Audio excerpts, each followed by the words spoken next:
Hello everyone. जैसा कि हम लोग कक्षा 9th के ज्योग्राफी को हम लोग पढ़ना स्टार्ट किए थे और एक तरफ से हम लोग हर एक चीज़ को पढ़ते हुए बढ़ने का प्रयास कर रहे हैं और करेंगे भी। पहला चैप्टर हम लोग पढ़ चुके थे, जैसा कि बोर्ड पर हेडलाइन दिख रहा है और आपको थंबनेल से भी पता चल गया होगा कि ये जो वीडियो होने वाला है ये दूसरा चैप्टर का होने वाला है और ये दूसरा चैप्टर का ये पहला पार्ट है।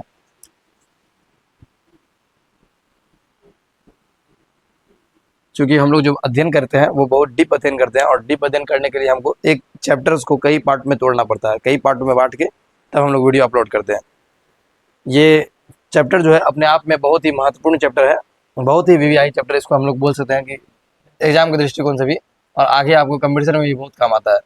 ज्योग्राफी का एक रेट की तरह ये काम आएगा आपको आगे कंपटीशन में। ये बहुत ही ज़रूरी चैप्टर है, इसीलिए इसको हम लोग अस्थिर से पढ़ेंगे, स्लो पढ़ेंगे और इसको कई पार्ट में हम लोग बांट के पढ़ेंगे। हो सकता है इस चैप्टर का आपको 5 से 7 पार्ट देखने को मिल जाए वीडियोज़ का, तो आप लोग थोड़ा संयम बना के रखेंगे। इसका प्लेलिस्ट आपको हमारे चैनल में जाइएगा और वहाँ प्लेलिस्ट में जाइएगा तो एक प्लेलिस्ट बना हुआ है क्लास 9th ज्योग्राफी, तो वहाँ पर आपको जो जो चैप्टर पढ़ना होगा धीरे धीरे करके डालेंगे और धीरे धीरे करके वहाँ पर आपको मिल जाएगा।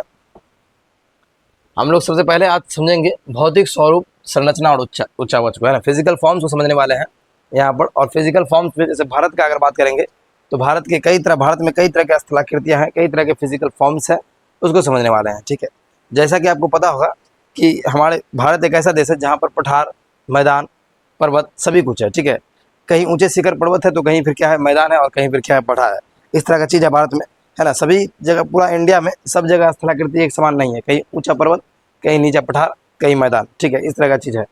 अब इस तरह की चीज़ को जो हुआ है या इस तरह का चीज़ जो बना है वो किस प्रकार बना है और कैसे करके आगे बढ़ा है, उसको हम लोग इस चैप्टर में डिस्कशन करने वाले हैं। भारत का निर्माण जो हुआ है वो कैसे हुआ है, ये हमारा सबसे पहला, ये इस चैप्टर का जो पहला पार्ट होगा या पहला जो थ्योरी हम लोगों को समझना सबसे पहले कि ये भारत जो एग्जिस्ट करता था वो कहाँ था, वर्ल्ड कैसा था और कैसे बना है, कैसे कैसे करके आगे बढ़ा।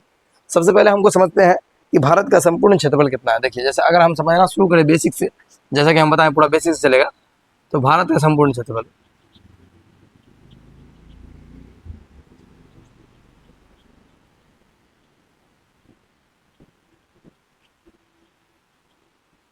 का, देखिए भारत का संपूर्ण क्षेत्रफल अगर देखें, अगर विश्व के आधार पर देखें, विश्व के आधार पर, तो विश्व के आधार पर विश्व में पूरा विश्व अपने आप में जो ब्रह्मांड है वहाँ तो 29% ही भूमि है। यहाँ समझने का प्रयास कीजिए, ये जो पूरा ब्रह्मांड है ये अपने आप में तो 29% ही है यहाँ पर भूमि और बाकी 71% तो जल है।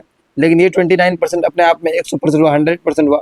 और इसी 29 या 100% में हम लोग का जो इंडिया है वो 2.4% जमीन जो एग्जिस्ट करता है। और ये 2.4% इंडिया के लिए कितना परसेंट हुआ, 100% हुआ या नहीं हुआ। हाँ, हम एक 50 ml का बोतल लेते हैं और एक 200 ml का बोतल लेते हैं। ये आपके लिए 50 ml का बोतल ये अपने आप में 100% है और ये 200 ml का बोतल वो अपने आप में 100% है। ये बात आपको समझना होगा। ठीक है, तो इस पूरा विश्व में भारत 2.4% जगह लिए हुआ है और 2.4% ही जो है भारत का 100% हुआ। और इस भारत के 100% को अगर हम बांटे लैंडफॉर्म्स के आधार पर, यानी कैसे कैसे बटा हुआ स्थल रूप के आधार पर, तो सबसे पहले हम पाएंगे कि कुछ परसेंट ऐसा है जो मैदान, यानी भारत में आपको 43% क्या मिल जाएगा, मैदान मिल जाएगा। उसके बाद आपको भारत में पठार मिलेगा जो 28% के करीब आपको मिल जाएगा देखने को। और उसके बाद जो बचा 8, 3, 11 हाथ में 1, 4, 2, 6, 1, 7, बचा कितना इधर 21%, बचा ना 21%। अब बचा आपको क्या, पर्वत, पर्वत मिलेगा 11 और प्लस 11% आपको मिल जाएगा पर्वत। लेकिन इसमें अभी आपको पूरा नहीं पड़ेगा क्योंकि अभी हम पहाड़ को जोड़ेंगे, अगर पर्वत से ऐड करेंगे या फिर इसे अलग रखेंगे थोड़ा सा इसमें डिस्कशन और हो जाएगा। 18% बचा तो आपको हो जाएगा। देखो 8, 1, 9 और 9, 3, 12 के 2 हासिल 1, 2, 1, 3 और 4, 3, 7, 4, 2, 6, 1, 7, 2, 9। अरे कैसे हो गया दानिश, 4, 2, 6, 1, 7 और 7 2 हाँ 9, 7 एक ही ना हो जाएगा। देखो फिर से जोड़ दें इसको, थोड़ा गणित कमजोर है। 8, 3, 11, 11, 1, 12 के 2 हासिल 1, 4, 2, 6, 1, 7, 1, 8, 82 बचा कितना 18, यानी 18% ये भी हमारे पास भूमि है, जिस 18% में क्या है ये पहाड़।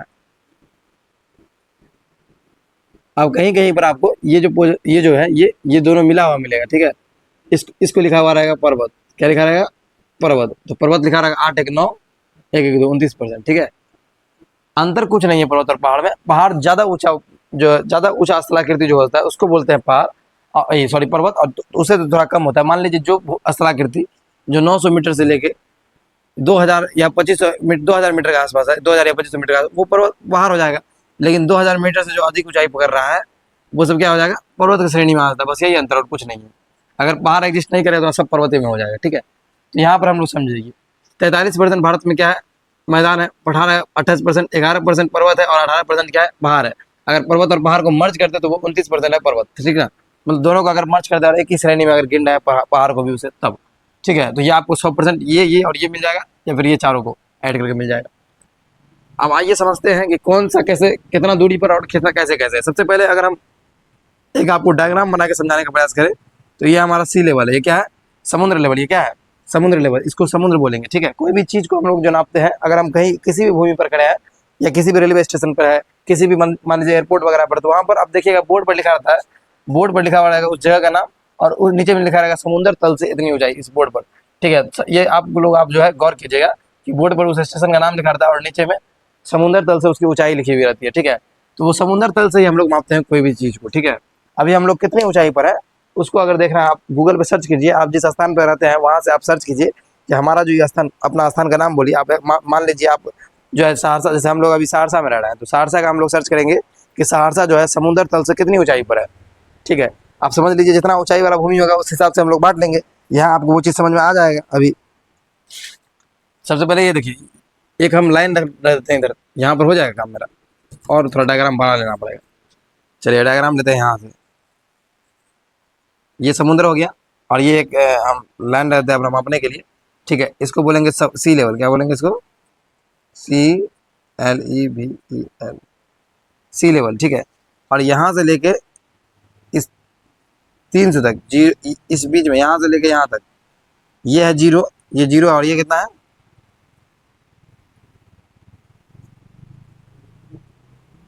जीरो से लेके 300 मीटर तक क्या है, ये मैदान, क्या है, मैदान।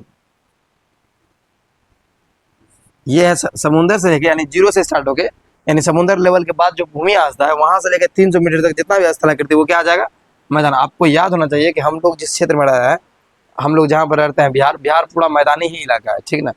आगे बढ़ेंगे 300 से लेकर ऊपर हमारा मीटर उठेगा, 300 से लेकर इसमें कितना,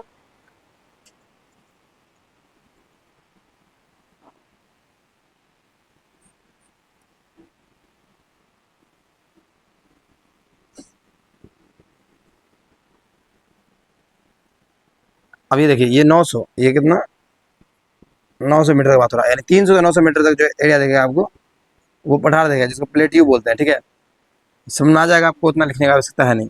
300 से 900 मीटर, यानी 300 मीटर की ऊंचाई से लेके वैसी भूमि जो 300 मीटर से ज़्यादा ऊंची हो और 900 मीटर के बीच में हो, वो क्या कहलाएगा, पठार कहलाएगा। और इसके बाद जो भूमि देखने को मिलेगा आपको, कुछ या तो पहाड़ और कुछ या तो क्या मिलेगा, पर्वत देखने को मिलेगा, ऐसे करके, ठीक है। कुछ आपको पहाड़ और कुछ आपको पर्वत देखने को मिलेगा, ये है, ठीक ना। अब 900 से लेके ऊपर 8000 मीटर तक क्या मिल जाएगा आपको, क्या मिल जाएगा, पर्वत, माउंटेन। अगर इसी में बीच में अगर थोड़ा दे दे तो ये क्या हो जाएगा, 900 से लेकर 2000 मीटर तक आपको क्या देखने को मिल जाएगा, ये पहाड़ की श्रेणी में आ जाएगा, ठीक है। पर्वत मतलब पर्वत और पहाड़ कैसा होता है, उसका जो शीर्ष होता है, शीर्ष ऊपर जो होता है वो तीखा होता है, ठीक है। शीर्ष, और पठार में अंदर क्या है, उसका शीर्ष तीखा नहीं होता है, उसका शीर्ष थोड़ा सा क्या होता है, प्लेन होता है, ठीक है, ऊपर वाला को। लेकिन पर्वत में क्या होता है, पठार में क्या होता है, पर्वत और पहाड़ में उसका शीर्ष थोड़ा तीखा होता है, ऊपर का भूमि, ठीक है। बाकी मैदान तो प्लेन भूमि हो गया। तो ये कुछ आपको उदाहरण है, डायग्राम भी किस प्रकार हम लोग बांटे हुए हैं, ठीक है। 0 से लेकर 300 मीटर तक की लंबाई तक जो होता है, 0 से लेकर 300 मीटर की लंबाई तक क्या कहलाएगा, मैदान कहलाएगा। ऐसी भूमि जिसकी ऊंचाई 0 मीटर से लेकर यानी समुद्र तल से ऊपर जाते हुए और 300 मीटर के बीच में रहे, वो क्या कहलाएगा, मैदान कहलाएगा।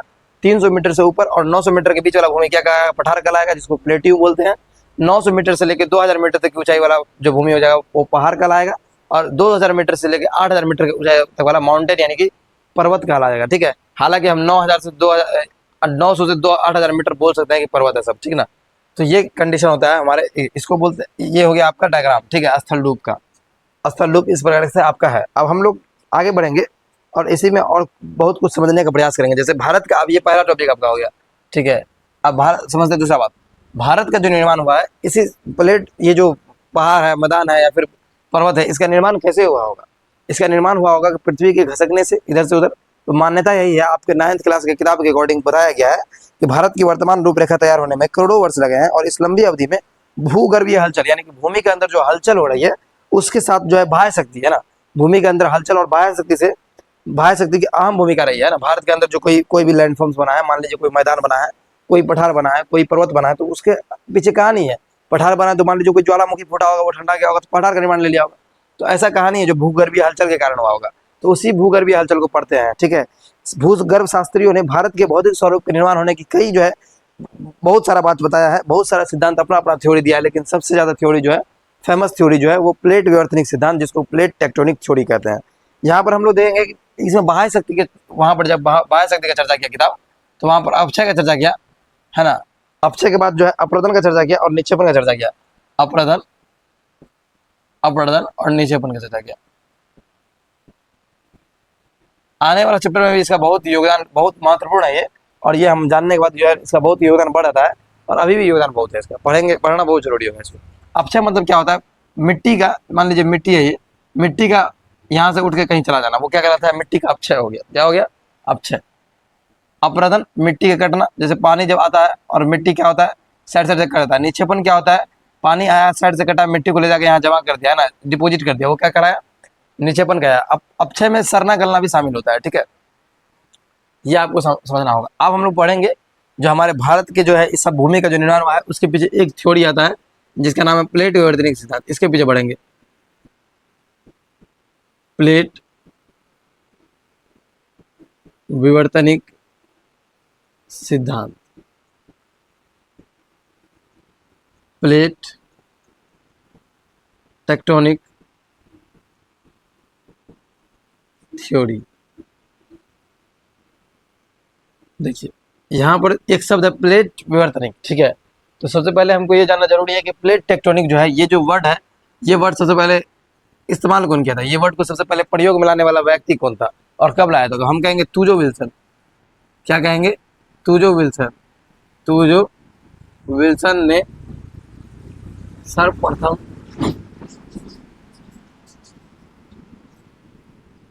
प्लेट विवर्तनिक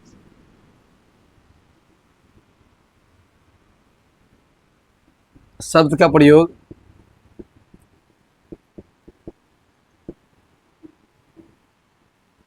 1965 ईस्वी में किया। ठीक है, वर्ष भी हम लोग यहाँ पर लिख दिए। ठीक है ना, तो याद रखना कि प्लेट विवर्तनिक का सिद्धांत, प्लेट विवर्तनिक सिद्धांत का जो है सबसे पहली बार मतलब वर्ड को इस्तेमाल यानी शब्द का प्रयोग किसने किया था? तो वो क्या था? तुजो विल्सन ने। कब किया था? 1965 में। पहला फैक्ट ये याद रखना है आपको। दूसरा फैक्ट आपको ये याद रखना है कि इस सिद्धांत का प्रतिपादन यानी सबसे पहले प्रयोग में कौन लाया प्लेट विवर्तनिक सिद्धांत? तो प्लेट विवर्तनिक सिद्धांत का प्रतिपादन, प्लेट विवर्तनिक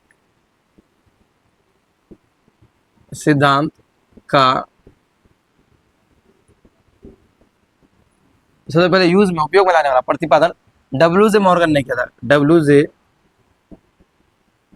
मॉर्गन ने वर्ष 1967 में, वर्ष 1967 ईस्वी में किया है ना। ये क्या होता है प्लेट विवर्तनिक सिद्धांत? अभी उसको समझने का प्रयास भी करेंगे। पहले उस शब्द को समझे और कौन क्या है इसको समझे। पहली बात कि सबसे पहले इसको कौन प्रयोग, मतलब सबसे पहले जो है इस शब्द का प्रयोग कौन किया? तुजो विल्सन। कब किया? 1965 में। दो बात समझ गए। प्लेट विवर्तनिक सिद्धांत यानी इस सिद्धांत को, इस टर्म को सबसे पहले कौन मतलब कौन प्रयोग किया था, बताया था? तो डब्ल्यू जे मॉर्गन। तो सब बताया, उसको टर्म पूरा बताया। ठीक ना, तो ये कब किया था? 1967 में। ये कहता है कि भाई देखो, प्लेट विवर्तनिक सिद्धांत के अकॉर्डिंग टू प्लेट विवर्तनिक सिद्धांत यानी इस थ्योरी के अकॉर्डिंग जो है पृथ्वी पर 9 छोटे प्लेट नहीं, हम इसको लिखाते हैं बढ़िया से ताकि आप कॉपी पर इसको नोट कर सके। ठीक है, यहाँ पर आप लिख सकते हैं प्लेट विवर्तनिक सिद्धांत के अनुसार, प्लेट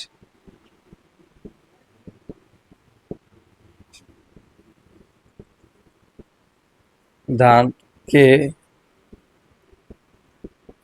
अनुसार पृथ्वी पर, इस पूरी पृथ्वी जो है, पृथ्वी 6 बड़ी तथा 9 छोटी प्लेटों में विभाजित है। 9 छोटी प्लेटों में विभाजित है। वो कहता है कि इस प्लेट विवर्तनिक सिद्धांत के अनुसार ये पूरा हमारा पृथ्वी जो है वो कितना 6 बड़ा और 9 छोटा प्लेट में जो है विभाजित है ना, 9 छोटा भूखंड में है ना, और 6 बड़ा बड़ा भूखंड में विभाजित है, ठीक ना। अभी हम लोग इसको धीरे धीरे करके समझने का प्रयास कर रहे हैं, ठीक है, धीरे धीरे करके समझेंगे और बढ़िया से। अब देखिए प्लेट विवर्तन सिद्धांत होता क्या है। प्लेट विवर्तन सिद्धांत होता ये है कि जब प्लेट जो है, पृथ्वी की जो प्लेट है वो आपस में जब गतिमान रहती है, ठीक है, ये गति दिशा एवं जो है उनकी अन्य विशेषताओं का अध्ययन कराता है ना। इस सिद्धांत में क्या करेंगे, प्लेट विवर्तन सिद्धांत में हम लोग पढ़ेंगे पृथ्वी की प्लेटों की गति के बारे में, उसके विशेषता के बारे में, उसके जो है उसमें जो है प्लेट गति करने की दिशा, उसके दिशा के डायरेक्शन को समझने का प्रयास करेंगे, ठीक है। हालांकि मेरे पास यहाँ पर इस बुक में आपको सब कुछ मिल जाएगा। ये जो बुक है आपका नम्मा का, इसमें हर एक चैप्टर दिया हुआ है, आपका आराम से पढ़िएगा इसको बैठ के, ठीक है। इसमें कुछ चीज को हमको पढ़ना होगा, है ना, जैसे कि 6 बड़े प्लेट और 9 छोटी प्लेट। आइए इसको देखते हैं कि 6 बड़ा प्लेट कौन है और 9 छोटा प्लेट कौन है। अब इसमें देखिए जैसा कि हम लिख दिए हैं यहाँ पर 6 बड़े प्लेट और 9 छोटे प्लेट कौन कौन से थे। पहला जो है ऑस्ट्रेलिया या भारतीय भूखंड, पहला कौन था, 6 बड़े प्लेट में जो 6 बड़ा प्लेट पृथ्वी पर है वो ऑस्ट्रेलिया या भारतीय भूखंड बताया गया था उस सिद्धांत के अकॉर्डिंग। दूसरा बताया गया था अफ्रीकी भूखंड, ठीक है, जिसका हिस्सा भारत भी था। पहले ऑस्ट्रेलियाई भूखंड का हिस्सा था और फिर बाद में फिर अभी यूरेशियन भूखंड में भी आके टकरा गया, अफ्रीकी भूखंड में भी रहा, उसको हम देखेंगे अभी, ठीक है। अमेरिकी भूखंड, ठीक है, यूरेशियाई भूखंड, प्रशांत भूखंड और फिर अंटार्कटिका, ये सब भूखंड जो है प्लेट है, ये सब अलग अलग प्लेट है, ठीक है। और भारत जो किसके साथ पहले जुड़ा हुआ था, ऑस्ट्रेलियाई भूखंड के साथ। हालांकि भारत ऑस्ट्रेलियाई भूखंड से अलग होकर कहाँ आ गया, यहाँ पर आ गया था, अफ्रीकी भूखंड में जुड़ गया था। अफ्रीकी भूखंड के इधर आया, फिर वहां से फिर वापस करके कहा अफ्रीकी भूखंड का हिस्सा था सर। एक थ्योरी आपको अलग अलग थ्योरी अलग अलग चीज बताएगा, ठीक है ना। अलग अलग थ्योरी को जब आप स्टडी कीजिएगा, प्लेट विवर्तन सिद्धांत में आपको यहाँ बता रहा है, तो इसीलिए ना बोले बहुत सारा थ्योरी दिया गया है, लेकिन हम लोग जो जो ज्यादा मान्यता है वो किसका है, एनसीईआरटी इसको मान रहा है। और भी बहुत सारा थ्योरी है, अमेरिकी भूखंड, यूरेशियाई भूखंड, प्रशांत भूखंड और अंटार्कटिका। छोटा छोटा प्लेट कौन है, अरेबिका, फिलीपीन, जुआन दु फुका, कोकोस, नजका, स्केटिया, कैरेबियन और सोमालिया और बिस्मार्क, ये सब जो है छोटा भूखंड और ये सब बड़ा भूखंड। अब इसमें समझना है कि प्लेटों की गति, प्लेट की गति को समझना है आपको, ठीक है। आपका थर्ड टॉपिक क्या हो जाएगा, आप थर्ड टॉपिक नहीं, टॉपिक तो इसी में हो जाएगा, प्लेट की गति, प्लेटों की गति कितने प्रकार का बताया गया इस सिद्धांत के अकॉर्डिंग। प्लेट विवर्तन सिद्धांत के अकॉर्डिंग 3 प्रकार का प्लेट का गति बताया गया। कितना प्रकार का, 3 प्रकार का। एक बताया गया विनाशी, ये क्या बताया गया, विनाशी प्लेट सीमांत। देखिए अगर हम आसान भाषा में इसको आपको समझाए तो विनाशी प्लेट सीमांत क्या है, ये देखिए। जैसे एक प्लेट ये है, अरे इतना क्या ही करना, एक प्लेट ये है और एक प्लेट ये है, ठीक है, ये दोनों आपस में आ रहा है, आपस में एक दूसरे के पास, ठीक है, इसको क्या बोलेंगे, विनाशी प्लेट सीमांत, ठीक है। देखो कुछ प्लेट एक दूसरे के करीब आ रहे हैं, कुछ प्लेट एक दूसरे के करीब आती है और विनाशी प्लेट सीमांत का निर्माण करती है, ये हुआ विनाशी प्लेट सीमांत। दूसरा क्या हो जाएगा, दूसरा ये हो जाएगा, क्या बोलते हैं उसको, दूसरा प्लेट का नाम नहीं दिया हुआ इसमें, निर्णायक, निर्णायक प्लेट सीमांत। कुछ प्लेट क्या करता है, एक दूसरे से दूर रहता है, एक दूसरे से, ये इधर जा रहा है और ये इधर जा रहा है, अपना अपना काम कर रहा है, ठीक है, इसको क्या बोलेंगे, निर्णायक प्लेट सीमांत। और कुछ प्लेट क्या करता है, एक दूसरे का आके रागरा मारता है, ठीक है, जिसको क्या बोलता है, सीमांत प्लेट सीमांत, ये संरक्षी प्लेट सीमांत, ठीक है, संरक्षी। इसी के तहत तो बहुत कुछ होता है, भूकंप जो आता है तो संरक्षी, ये जो थ्योरी में कहा गया है कि कुछ प्लेट क्या करता है, आपस में 2 प्लेट जा रहा है, तो इसको और कर लो, इसको एक प्लेट ये और एक प्लेट ये क्या करता है, इधर इसके इधर जा रहा है, इसके इधर जा रहा है, विपरीत जा रहा है, लेकिन क्या करके जा रहा है, दोनों को रगड़ा मार के जाएगा, ठीक है ना, दोनों को टच करके जाएगा, ठीक है, इसको बोलेंगे क्या, संरक्षी प्लेट सीमांत। तो प्लेट की गति 3 प्रकार की। पहला विनाशी प्लेट सीमांत, जो कि क्या करता है, जब प्लेट जो है एक दूसरे के करीब आ रही है, ये प्लेट इसके करीब, वो प्लेट उसके करीब, वो क्या हो जाएगा, विनाशी प्लेट सीमांत। उसके बाद क्या होता है, निर्णायक प्लेट सीमांत, जब प्लेट एक दूसरे से दूर जाता हुआ हो। और संरक्षित प्लेट सीमांत क्या है, जब प्लेट आपस में टकराता है, ठीक है, उसे क्या बोलते हैं, संरक्षित प्लेट सीमांत। आप समझिए भारत की, आप समझिए पृथ्वी के बारे में। ये जो पृथ्वी है हमारा, वो पृथ्वी जो है अब इधर इसको मिटा रहे हैं, ठीक है, इधर अगर लिख लिए हैं बढ़िया तो इसको मिटा रहे हैं। वीडियो कितना मिनट गया, ध्यान रखना, वीडियो ज्यादा लंबा नहीं, 25 से 30 मिनट के बीच में रोक देना।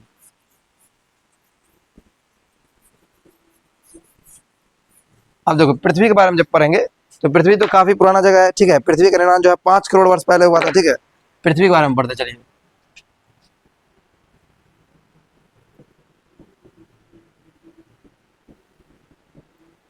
पृथ्वी का निर्माण जो हुआ वो 5 करोड़ वर्ष पूर्व हुआ। हुआ 5 करोड़ वर्ष पूर्व। उस समय, आज से 5 करोड़ साल पहले, उस समय एक पृथ्वी था, उसके अंदर एक भूखंड था जिसको क्या बोला गया, पौंजिया, क्या बोला गया, पौंजिया भूखंड। उसके बाद पृथ्वी में तब्दील हुआ, पृथ्वी में भूगर्भिक हलचल हुई और हलचल के कारण जो पृथ्वी में 2 भूखंड बना। कितना भूखंड, 2 भूखंड, एक नॉर्थ में एक साउथ में। एक किस कहाँ पर, एक नॉर्थ में एक साउथ में, ठीक है। नॉर्थ वाला जो कहलाया ये नॉर्थ में और ये साउथ में। नॉर्थ वाला जो क्या है उसको बोलेंगे अंगारा, अंगारा लैंड, अंगारा लैंड।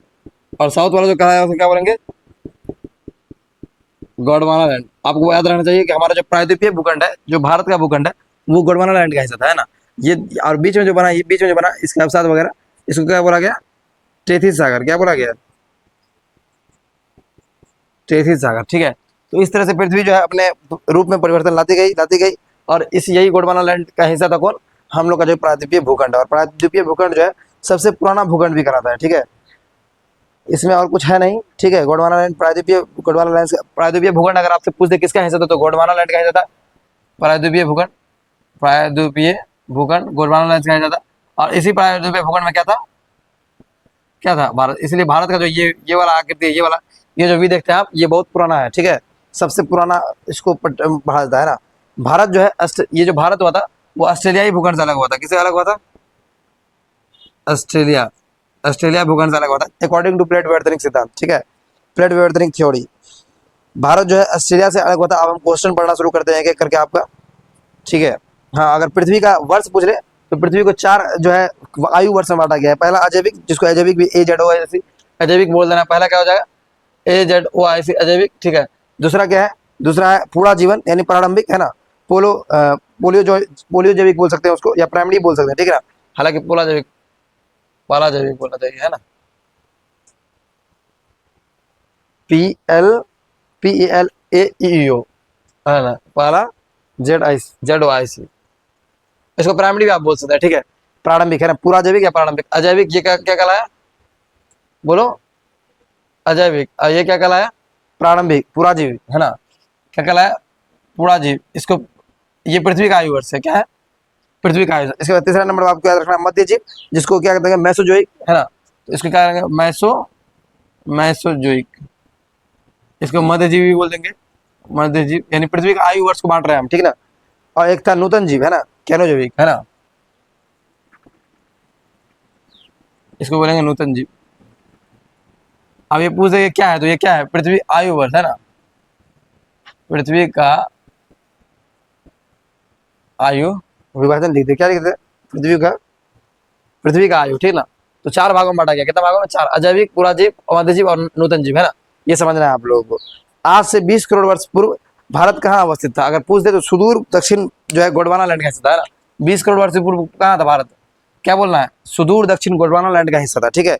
भारत और ऑस्ट्रेलिया कैसे अलग हुआ? यूरेशियन प्लेट के टकराने से। यूरेशियन प्लेट जब टकराई थी तो कौन को अलग हुआ था? भारत और ऑस्ट्रेलिया। तो फैक्ट में लिख लीजिए आप लोग, भारत और ऑस्ट्रेलिया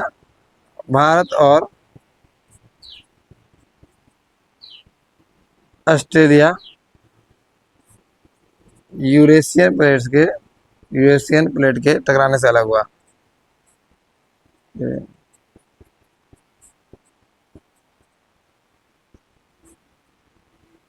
जैसा कि यहाँ पर यूरेशियन प्लेट भी दिया हुआ है ना। भारत और ऑस्ट्रेलिया ऐसे अलग हुआ था, है ना। यूरेशियन प्लेट कहाँ टकराया था? तो ये आपको छोड़ देना है। ओलिगोसिन क्लब में से टकराया था, तो ये आपको इग्नोर करना है, ठीक है। ओलिगोसिन क्लब में यूरेशियन प्लेट के टकराने से क्या हुआ था? यूरेशियन प्लेट टकराया, ये टकराया, तभी तो दोनों बढ़ गया और क्या हो गया? टेथिस सागर का निर्माण हो गया। बीच में टेथिस सागर आ गया। भारत के संपूर्ण क्षेत्रफल में कितने भूभाग पर पर्वत का विस्तार है? तो एकदम आराम से बता देना आपको। 11% पे क्या है? पर्वत है, जो कि पढ़ा चुके हैं अभी यहाँ पे मिटाए जो थे, ठीक है। संपूर्ण क्षेत्रफल में कितने भूभाग पर पहाड़ का विस्तार है? कितना भूभाग पर रहता है? 18% पहाड़ है। भारत के संपूर्ण क्षेत्रफल में कितने भूभाग पर पहाड़ का विस्तार है? कितना भूभाग पर है? ये क्वेश्चन हुआ जो आपको पढ़ाया गया अभी, है ना। भारत के संपूर्ण क्षेत्रफल में कितना % में मैदान है? ये 10वां में पूछ देता है, ठीक है, याद रखना। 43%, ठीक है। आगे बढ़ेंगे। पहाड़ी एवं पठारी भाग की औसत ऊंचाई, पहाड़ और पठार का औसत ऊंचाई 300 से 900, है ना। पहाड़ी एवं 300 से 900, यहाँ हालांकि पहाड़ी लगा दिया गया है क्वेश्चन में, लेकिन पठारी भाग की अगर औसत ऊंचाई पूछ दे तो 300 से 900, उससे पहाड़ का पूछ दे तो 900 से 2000, पर्वत का पूछ दे 2000 से 8005, जितना भी 8848 जो है अभी वो पहाड़, उससे ऊंचा तो सबसे ऊंचा चोटी है विश्व का, ठीक ना। भारत का उत्तर मैदान का निर्माण कैसे हुआ? तो भारत का उत्तर मैदान का निर्माण कैसे हुआ? गंगा, ब्रह्मपुत्र, गंगा, सिंधु, ये सब के नदी बहता है इस साइड में, इसलिए उसे निर्माण हुआ। उसी के पानी से वो जो सेंडिमेंट ला के डिपोजिट करता है यहाँ पर, उसी से गंगा का विशाल मैदान बन गया है।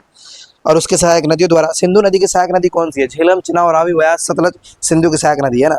गंगा की प्रमुख सहायक नदी कौन सी है? यमुना, गंडक, घाघरा, रामगंगा, सरयू, कोसी, महानंदा, ये सब क्या है? जितना अभी बोल दिए एक बार में सब क्या है। पश्चिमी घाट को पर्वत को किस नाम से जाना जाता है? सह्याद्री के नाम से भी जाना जाता है, ठीक है। पश्चिमी घाट पर्वत के 4 जो है घाट है, जिसको नाम आपको याद रखना है, जो है थाल घाट, बोर घाट, पाल घाट और सिनकोटा। कितना मिनट का बना वीडियो, तो आप इसको जो है यहीं पर रोक दिया जाए, ठीक है। कल हम लोग स्टार्ट करेंगे फिजिकल डिवीजन को। यह आपका बेसिक था आज का। कल हम लोग भारत का 6 जो है भारत को 6 भाग में बांटेंगे और 6 भाग करके अलग अलग करके पढ़ना शुरू करेंगे कि भारत का 6 भागों में कुछ उत्तर का विशाल मैदान है, उसका कैसे निर्माण हुआ है, कुछ पठार है, उसका कैसे निर्माण हुआ है, कुछ जो है और भूमि है, जैसे तटीय इलाका है कुछ, ठीक है, कुछ पर्वत है, उस सबको पढ़ना शुरू करेंगे कल, ठीक है। आज के लिए हम लोग यहीं तक रहते हैं। ऐसे ही हम लोगों के साथ आप बने रहिए, वीडियो और कंटेंट आप तक जो है डेली वाइज पहुंचता रहेगा। आप हमारा साथ देते रहिए, वीडियो को शेयर करते रहिए, वीडियो को लाइक कीजिए, कमेंट कीजिए, अपने दोस्तों तक पहुंचाइए। धन्यवाद।